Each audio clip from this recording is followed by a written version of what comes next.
Hello सभी साथियों को नमस्कार। अपनी पाठशाला परिवार के ऑनलाइन प्लेटफॉर्म पर आप सभी का स्वागत है। आज है 29 नवंबर और 29 नवंबर से संबंधित जितने भी प्रश्न बन सकते हैं वो आप सभी के लिए लेकर के आए हैं रिवीजन। तो आज का पहला प्रश्न है, हाल ही में बुकर पुरस्कार 2023 किसे मिला है? तो इसका सही आंसर हो जाएगा पॉल लिंच। प्रश्न है, देखिए बुकर पुरस्कार है, अंतरराष्ट्रीय बुकर पुरस्कार नहीं है, यह केवल बुकर पुरस्कार 2023 किसे मिला है? तो ये पॉल लिंच को मिला है और इनका उपन्यास है पैगंबर सॉन्ग। पैगंबर सॉन्ग के लिए इन्हें ये मिला गया है और ये आयरलैंड के लेखक हैं। आयरलैंड के लेखक हैं और ये कहानी जो है ये चार बच्चों के माँ की कहानी है। इसी के तहत देखते हैं तो ये बुकर पुरस्कार की अगर बात करें हम बुकर पुरस्कार की, तो इसकी शुरुआत होती है, ये फर्स्ट टाइम दिया जाता है 1969 में दिया जाता है। और क्यों दिया जाता है? ये अंग्रेजी इंग्लिश में जो रचित रचना होती है उसके लिए इन्हें पुरस्कार प्रदान किया जाता है, अंग्रेजी भाषा में रचना के लिए दिया जाता है। अगर पहले भारतीय की बात करें तो पहले भारतीय जो है वो सलमान रुश्दी हैं। सलमान रुश्दी, इनकी जो पुस्तक है मिडनाइट चिल्ड्रन के लिए इनको मिला। और फर्स्ट भारतीय महिला जो है तो उनका नाम है अरुंधति राय। द गॉड स्मॉल थिंग्स के लिए इनको पुरस्कार मिला। नेक्स्ट क्वेश्चन है, हाल ही में भारतीय तटरक्षक बल ने नवा राष्ट्रीय प्रदूषण प्रतिक्रिया अभ्यास नेट पोल रिक्स कहाँ आयोजित किया है? तो इसका देखो जो ऑप्शन हो जाए, इसका फुल फॉर्म हो जाएगा नेट पोल रिक्स का नेशनल पॉल्यूशन रिक्स। तो इसका सही आंसर क्या हो जाएगा? ये गुजरात में इसको प्रारंभ किया गया है। गुजरात के वाडियार में इसको प्रारंभ किया गया है। और किस क्रम का है? तो क्रम इसमें दिया गया है, क्रम है नाइन्थ क्रम का है। और होस्ट कौन कर रहा है? तो होस्ट कर रहा है भारतीय तटरक्षक बल, इसका होस्ट कर रहा है। इसके हेड कौन है वर्तमान में? तो इसके हेड हैं राकेश पाल इस समय भारतीय तटरक्षक बल के हेड हैं। नेक्स्ट क्वेश्चन है, हाल ही में किस राज्य के ओनाटू कारा तिल को जीआई टैग मिला है? ओनाटू कारा जीआई तिल, ये तिल है और इसको जीआई टैग मिला है। तो ये कहाँ का? ये है केरल का।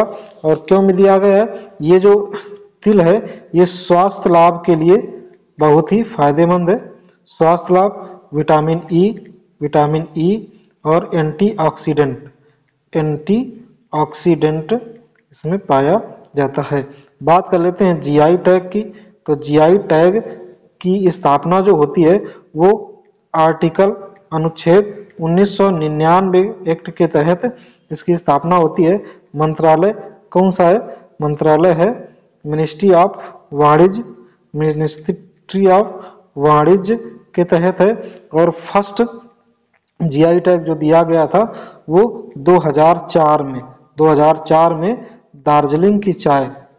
दार्जिलिंग चाय को प्रदान किया गया था। कितने वर्ष के लिए दिया जाता है? तो ये 10 वर्षों के लिए प्रदान किया जाता है। अगला प्रश्न है, भारत का सबसे बड़ा टाइगर रिजर्व कहाँ स्थापित होगा?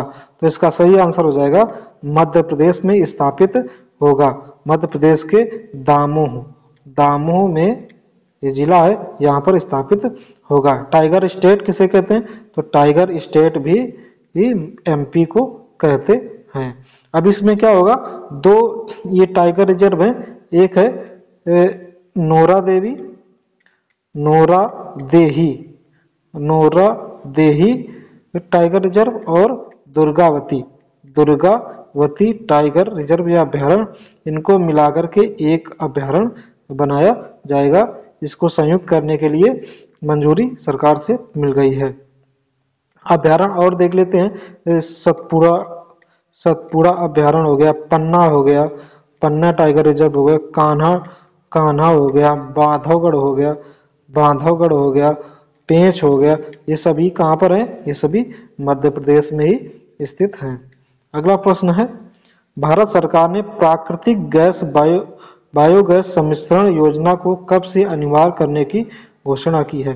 तो कह रहा है प्राकृतिक गैस जो है उसमें बायोगैस सीएनजी का हर हाल में मिश्रण किया जाएगा, एलपीजी में सीएनजी का मिश्रण किया जाएगा। तो कह रहा है कब से ये अनिवार्य कर दिया गया है? उसका सही आंसर हो जाएगा बी, 2025-26 से आपको हर हाल में मिलाना ही मिश्रित करना पड़ेगा। इसके लिए दिया गया है कि 2025-26 में कुल उपभोग का 1% मिलाना पड़ेगा, 2026-27 में 3% मिलाना पड़ेगा, 2027-28 में 4% मिलाना पड़ेगा और 2028-29 में ये 5% का मिश्रण करना पड़ेगा। सीएनजी हल्की होती है, सीएनजी हल्की होती है और मीथेन इस पे मैक्सिमम मात्रा में होती है CH4। अब बात कर लेते हैं मीथेन हमें कहाँ से प्राप्त होती है?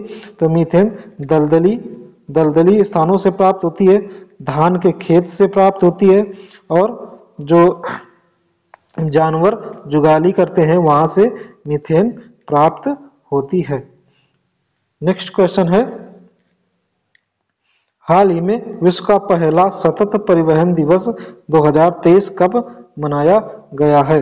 तो इसका जो सही आंसर हो जाएगा वो हो जाएगा 26 नवंबर को विश्व का पहला सतत परिवहन दिवस मनाया गया है। इसी दिन और क्या मनाया जाता है? तो इसी दिन भारत में संविधान दिवस मनाया जाता है। संविधान दिवस 26 नवंबर 1949 को ये अंगीकृत किया गया था।